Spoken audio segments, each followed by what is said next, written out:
नमस्कार दोस्तों, मैं हूं शिवम पांडे और आप सभी का स्वागत है आपके अपने चैनल ट्रिक पॉइंट में। दोस्तों, आज हम लोग बात करने वाले हैं इंडियन ज्योग्राफी में भारत की मिट्टी के बारे में। साथ ही साथ मैं आपको बता दूं कि आपकी स्क्रीन पर जितने भी टॉपिक दिख रहे हैं, जिन पर टिक लगा हुआ है, उन पर वीडियो पहले से अपलोड है। तो अगर आप उन वीडियो को देखना चाहते हैं तो आपको लिंक कमेंट बॉक्स में पिन की हुई मिल जाएगी। आप वहां से उन सभी वीडियो को देख सकते हैं। तो देरी ना करते हुए चलिए इस वीडियो को शुरू करते हैं। सबसे पहले हम लोग बात कर लेते हैं कि मृदा या फिर मिट्टी कहते किसे हैं। तो मृदा पृथ्वी की ऊपरी परत है जो पौधों की वृद्धि के लिए प्राकृतिक स्रोत के रूप में पोषक तत्व, जल एवं अन्य खनिज लवण प्रदान करती है। पृथ्वी की यह ऊपरी परत खनिज कणों एवं जीवांशों का एक मिश्रण है जो लाखों वर्षों में निर्मित हुई है। तो याद रखिएगा कि जो पृथ्वी की ऊपरी परत है इसी को मृदा कहते हैं, और ये मृदा जो है ये खनिज कणों एवं जीवांशों के एक मिश्रण से लाखों वर्षों में निर्मित हुई है। या फिर दूसरे तरीके से आप ऐसे भी बोल सकते हैं कि जमीन पर जो दानेदार कणों वाली पतली परत होती है उसी को मृदा कहते हैं। मृदा के संगठन में यानी मृदा के निर्माण में मुख्य रूप से 4 तत्व शामिल होते हैं। पहला तत्व है ह्यूमस या फिर कार्बनिक यौगिक जो कि 5 से 10% शामिल होते हैं। दूसरा है खनिज तत्व जो कि 40 से 45%। तीसरा है मृदा जल जो कि 25% और 25% मृदा वायु शामिल होती है।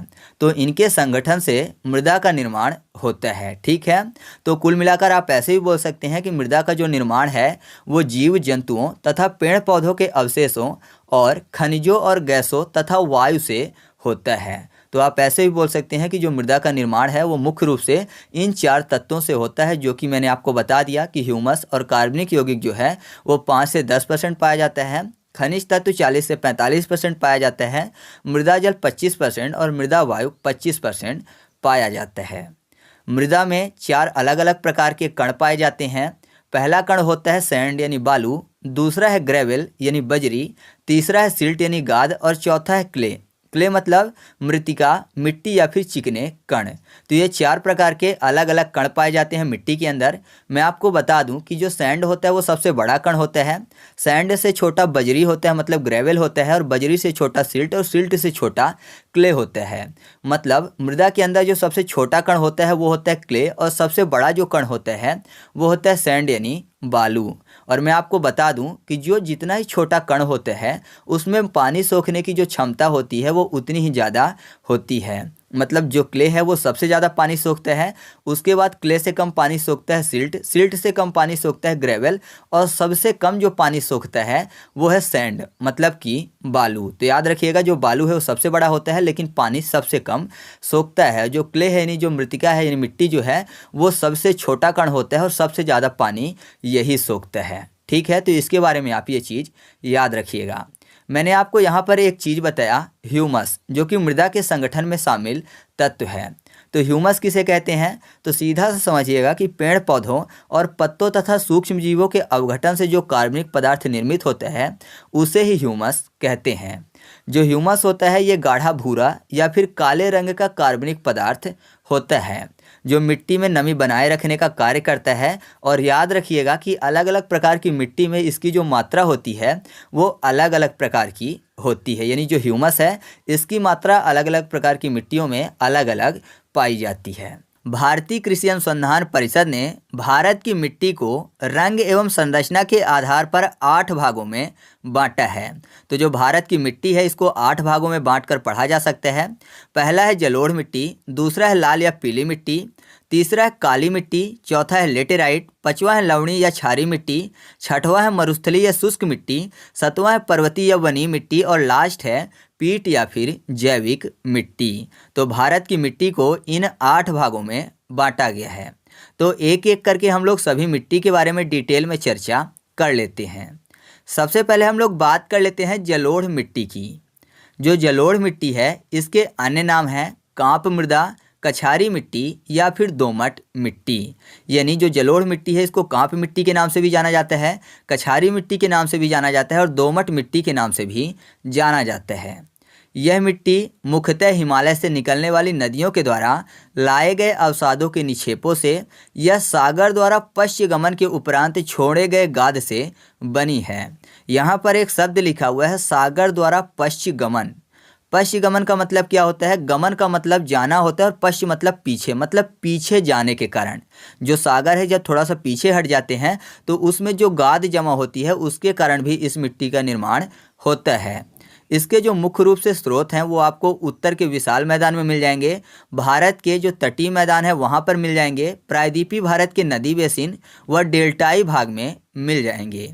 इस मिट्टी का जो विस्तार है वो 15 लाख वर्ग किलोमीटर में फैला हुआ है, यानी भारत का लगभग 40% क्षेत्रफल, यानी यह भारत के लगभग 40% क्षेत्रफल में पाई जाती है। भारत में सबसे अधिक भूभाग में जलोढ़ मिट्टी ही पाई जाती है। इसमें पोटास जो कि सर्वाधिक मात्रा में पाया जाता है एवं चूना की पर्याप्त मात्रा पाई जाती है तथा जलोढ़ मिट्टी में फास्फोरस, नाइट्रोजन और ह्यूमस की कमी होती है। तो याद रखिएगा कि जो जलोढ़ मिट्टी है इसमें पोटास की सर्वाधिक मात्रा पाई जाती है, लेकिन जो चूना है वो पर्याप्त मात्रा में पाया जाता है और फास्फोरस, नाइट्रोजन और ह्यूमस की कमी इसमें देखने को मिलती है। जो जलोढ़ मिट्टी है इसमें गेहूँ, गन्ना, जौ, दाल, तिलहन आदि का काफ़ी अच्छी मात्रा में उत्पादन किया जाता है और साथ ही साथ मैं आपको बता दूं कि धान यानी चावल की खेती के लिए भी यह अच्छी मानी जाती है। ठीक है, जो जलोढ़ मिट्टी है इसमें बालू की जो मात्रा होती है वो 40% होती है, मृतिका यानी जो क्ले की मात्रा होती है वो भी 40% होती है और गाद इसमें 20% पाया जाता है। तो याद रखिएगा कि दोमट जो मिट्टी है यानी जो जलोढ़ मिट्टी है इसमें 40% बालू, 40% मृतिका और 20% गाद पाया जाता है। साथ ही साथ मैं आपको बता दूं कि जो जलोढ़ मिट्टी है यह भारत की सबसे उपजाऊ मिट्टी है, इसलिए इस मिट्टी को कम उर्वरक मतलब कम फर्टिलाइज़र की आवश्यकता होती है। जो जलोढ़ मिट्टी है ये दो प्रकार की होती है, एक है नया जलोढ़ और दूसरा है पुराना जलोढ़ है। नया जलोढ़ जिसको खादर के नाम से भी जाना जाता है और जो पुराना जलोढ़ है इसको बांगर के नाम से जाना जाता है। तो सबसे पहले हम लोग बात कर लेते हैं खादर की। तो इस प्रकार की जो मिट्टी है ये नदी के निकट पाई जाती है। हर साल बाढ़ के कारण इस मिट्टी में नई परत का जमाव होता रहता है और बारीक गाद की अधिकता होने के कारण इसमें जो जल ग्रहण की क्षमता होती है वो अधिक होती है और उर्वरता भी हमेशा बनी रहती है। ठीक है, तो खादर के बारे में आप इतनी चीज़ें याद रखिएगा। इसके बाद हम लोग बात कर लेते हैं बांगर की। तो जो बांगर होती है यह मिट्टी नदी के बाढ़ प्रभावित क्षेत्र से दूर होती है और साथ ही साथ इस मिट्टी में खादर की अपेक्षा उर्वरक क्षमता कम होती है। सीधा सा आप ऐसा समझिए कि जो खादर वाली भूमि है वहाँ पर अभी भी बाढ़ आता है, मतलब जब नदियाँ बाढ़ में आती हैं तो अभी भी जो खादर वाली भूमि है वो बाढ़ प्रभावित हो जाती है और नदियों द्वारा जो अवसाद लाया जाता है वो उसके ऊपर फिर से पाट दिया जाता है, जिस कारण से उसमें क्या होता है कि नई परत चढ़ जाती है और गाद की अधिकता होने के कारण उसमें जल ग्रहण की क्षमता अधिक होती है और उर्वरता भी हमेशा बनी रहती है। लेकिन जो बांगर क्षेत्र है वो अब बाढ़ से प्रभावित नहीं होता, लेकिन पहले बाढ़ से प्रभावित होता था। बहुत सालों पहले वो क्षेत्र बाढ़ से प्रभावित होता था, तो नदियों द्वारा जो अवसाद लाया जाता था तो उस अवसाद से उसको पाट पाट कर ऊंचा कर दिया गया, तो अब वहाँ पर बाढ़ नहीं आती लेकिन पहले आती थी। तो उस क्षेत्र को क्या बोलते हैं? बांगर बोलते हैं। ठीक है, तो इस तरीके से हम लोगों ने जलोढ़ मिट्टी के संबंध में जो भी चीज़ें महत्वपूर्ण थी उनको एक एक करके देखा। अब हम लोग बात कर लेते हैं लाल एवं पीली मिट्टी की। तो जो लाल एवं पीली मिट्टी है यह भारत की दूसरी सबसे प्रमुख मिट्टी है। इसका निर्माण ग्रेनाइट यानी आग्नेय चट्टान एवं नीस यानी रूपांतरित चट्टान के विखंडन से हुआ है। इसका जो रंग है वो फेरिक ऑक्साइड की उपस्थिति के कारण लाल दिखाई देता है और जल योजित रूप में इसका जो रंग है वो पीला दिखाई देता है। मतलब इस मिट्टी का जो रंग है यानी लाल जो रंग है वो फेरिक ऑक्साइड की उपस्थिति के कारण होता है, लेकिन जब ये मिट्टी जल में घुल जाती है तो इसका रंग पीला दिखाई देता है। इस मिट्टी के अगर विस्तार की बात करें तो इसका विस्तार दक्कन के पठार के पूर्व और दक्षिण में पाया जाता है, यानी छत्तीसगढ़, उड़ीसा, कर्नाटक, आंध्र प्रदेश, तमिलनाडु, झारखंड, नागालैंड में ये प्रमुख रूप से पाई जाती है। भारत में यह 6.5 लाख वर्ग किलोमीटर में फैली हुई है।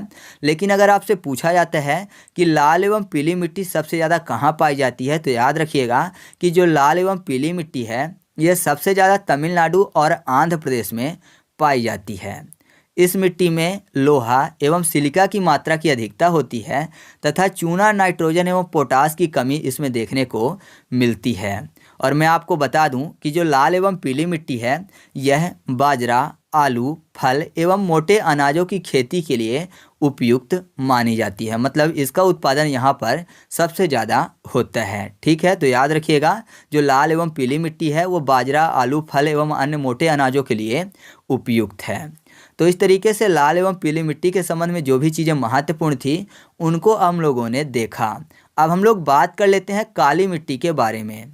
जो काली मिट्टी है इसके अन्य नाम हैं कपासी मिट्टी, रेगुर मिट्टी, ट्रॉपिकल ब्लैक अर्थ या फिर उष्णकटिबंधीय चेरनोजम। तो ये काली मिट्टी के अन्य नाम हैं। इस मिट्टी का जो निर्माण है वो दरारी उद्भेदन से निकलने वाले लावा पदार्थ, मतलब कि जो बेसाल्ट चट्टानें हैं उनके विखंडन से हुआ है।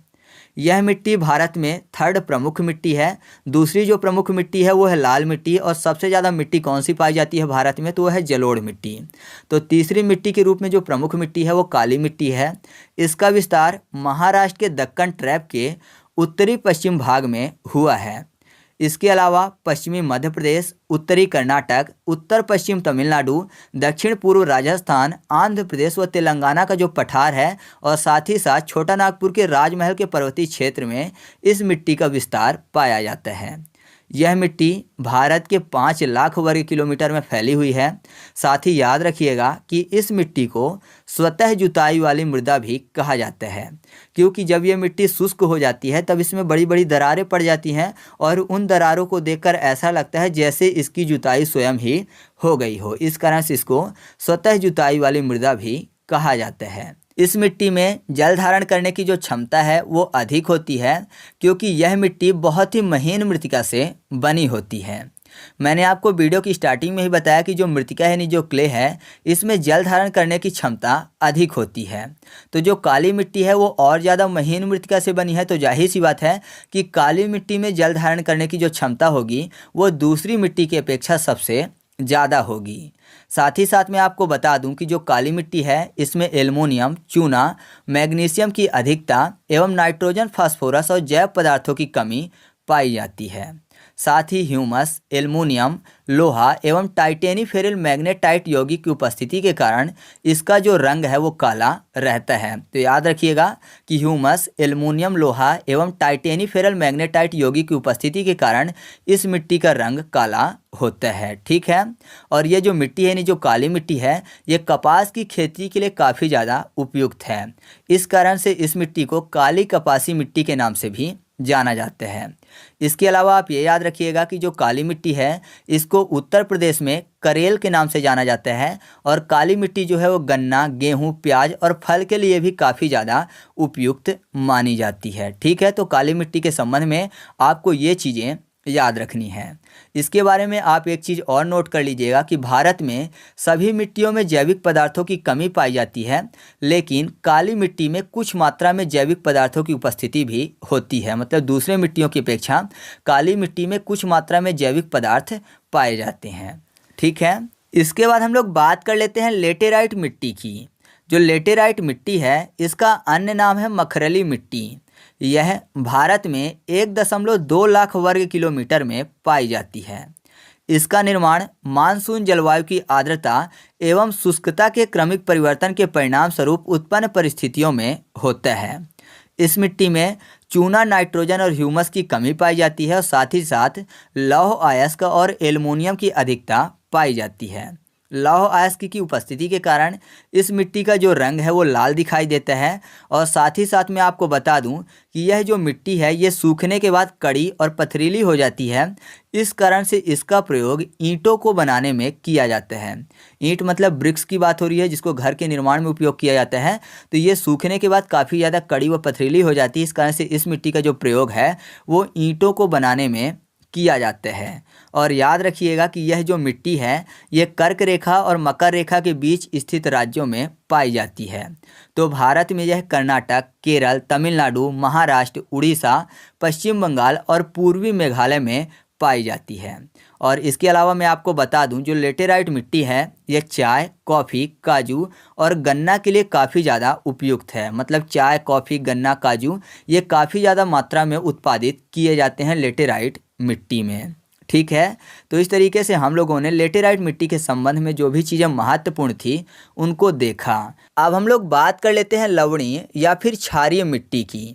तो लवणीय या फिर क्षारीय जो मिट्टी है इसके अन्य नाम है रेह, ऊसर या फिर कल्लर। मतलब कि इसको रेह, ऊसर या फिर कल्लर के नाम से जाना जाता है। मैं आपको बता दूं, जो सामान्य भूमि होती है उसका पीएच मान 6 से 7 होता है।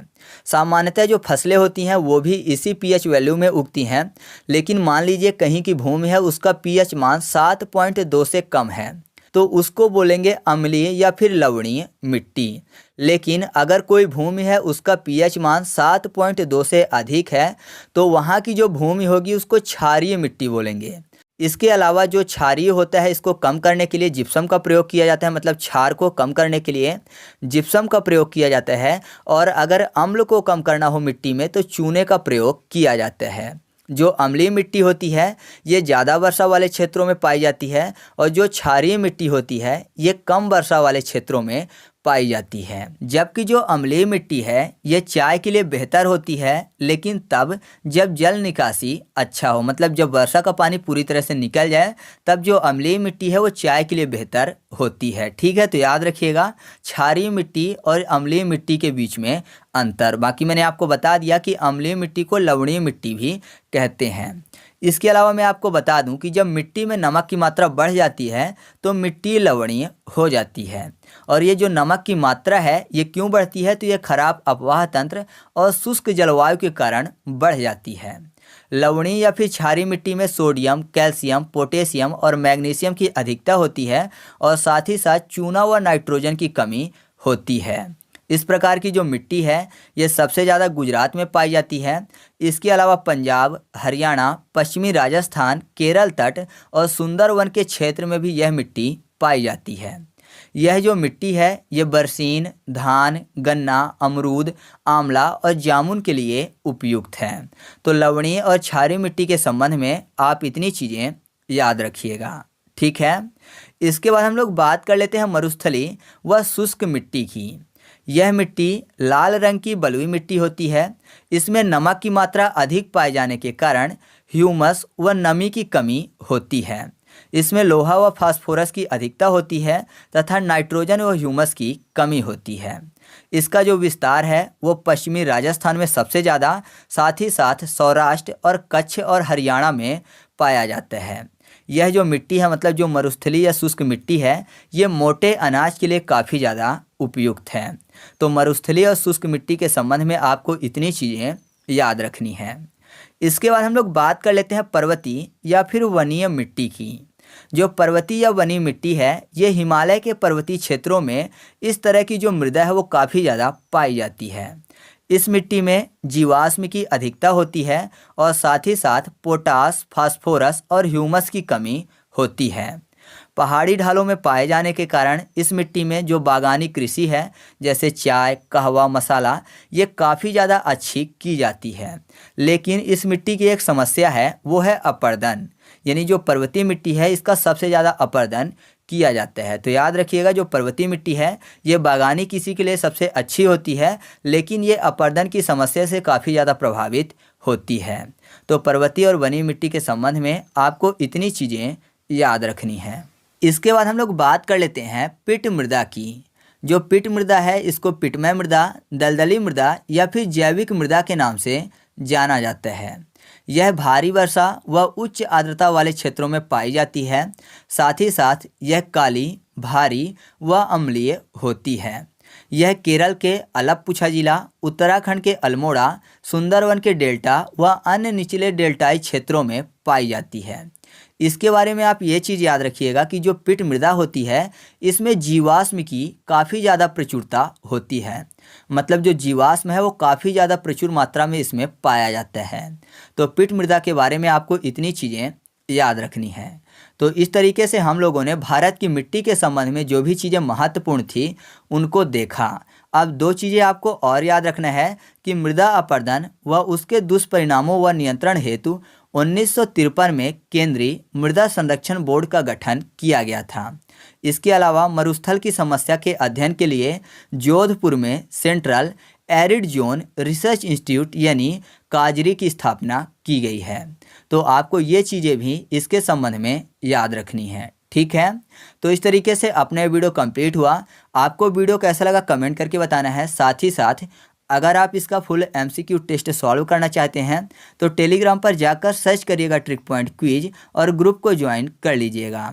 और अगर आपको इसकी PDF चाहिए तो PDF के लिए टेलीग्राम पर जाकर सर्च करिएगा ट्रिक पॉइंट और चैनल को ज्वाइन कर लीजिएगा। वहाँ पर आपको सभी वीडियो की फ्री में PDF मिल जाएंगी। तो चलिए मिलते हैं अगले वीडियो में, तब तक के लिए जय हिंद।